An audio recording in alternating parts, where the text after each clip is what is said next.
This is Brian, Whiskey Tango 6 Tango, here with my Alpha antenna, hex antenna, and it is a dipole, but in a V configuration, so that it ends up being 50 ohms.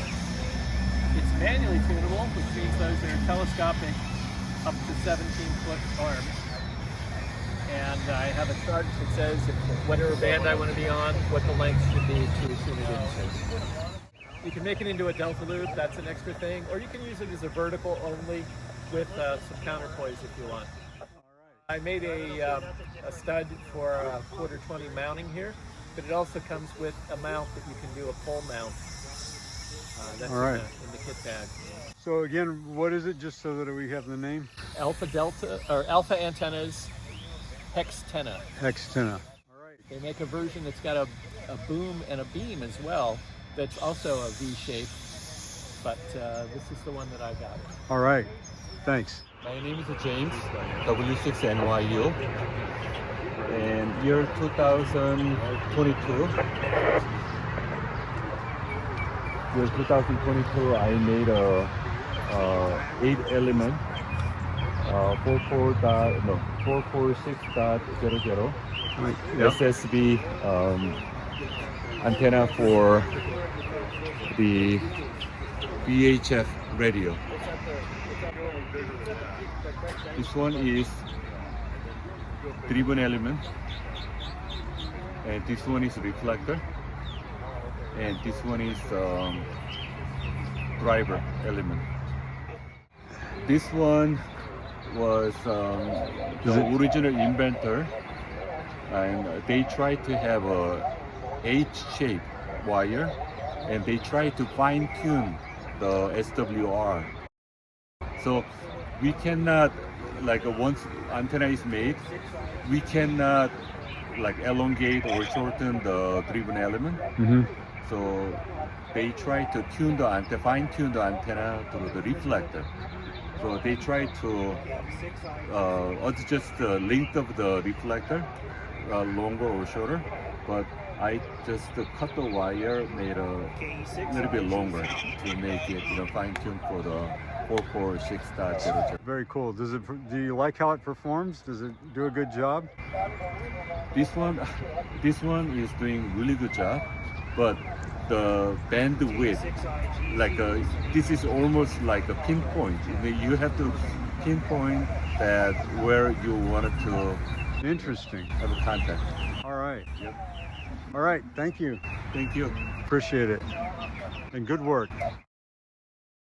Who are you and what are you doing? Name's Lauren, it's KN6JML. I've got FTVX10 in the backpack, 45 amp hour battery setup, and I'm running this on a Harris 1944 HF NVIS antenna, big wire behind us, taking up the whole park essentially.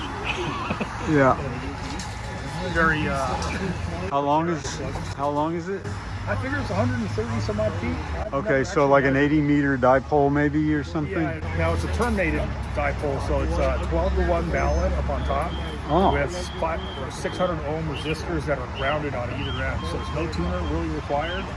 I use a tuner on the radio just to touch it up a bit and just tune wherever you want. It sees everything. That's pretty cool. So yeah, battery.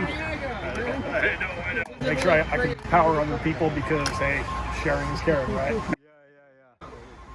All right. Thank you.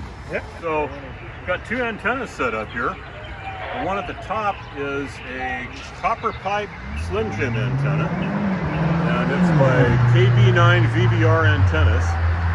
And Brian just tested the SWR on that one, and it's below 1.1, so it's and very flat. And apparently the diameter on that copper pipe is large enough to where it keeps the SWR very flat. It's over a wide range. Also has a very low noise floor. And then this is another Slim Jim here. This is a roll-up Slim Jim from N9TAX, and it's actually dual band. It's UHF and VHF, whereas the copper is only UHF. But both similar principles, slightly different construction. And how have they worked so far? They both work really well, although I'm really loving the low noise floor on the copper pipe. We had someone transmitting over the Papa system, and you can hear the squelches open here, right? Mm-hmm. So I'm going to take this off, and I'm going to change, this is the copper pipe, I'm going to change it to the other Slim Jim. Hear that? I've had this hanging up from the ceiling in my office, and I heard the same thing? Okay. It's back. I'm going to switch this back and listen to the difference in the noise floor. It's not there. That's interesting. All right. Thank you, Jeff. All right. Greetings. My name is Charles, and my call sign is WB6ACE. This is a simple ground plane that can take multiple element lengths, so it can operate on 2 meters, 220, and 440 by simply unscrewing and putting in different elements.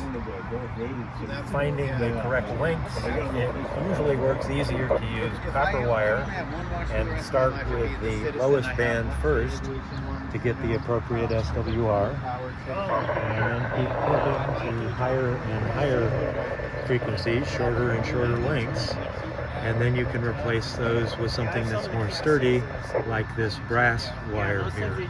So this would be a quarter wave, right? Quarter wave vertical ground plane? Yep.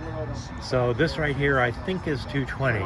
Okay, that makes sense. But I have multiple elements. I found these electrical lugs probably at Home Depot or a hardware store. All right. And this was at least 10 or 15 years ago. We got to go.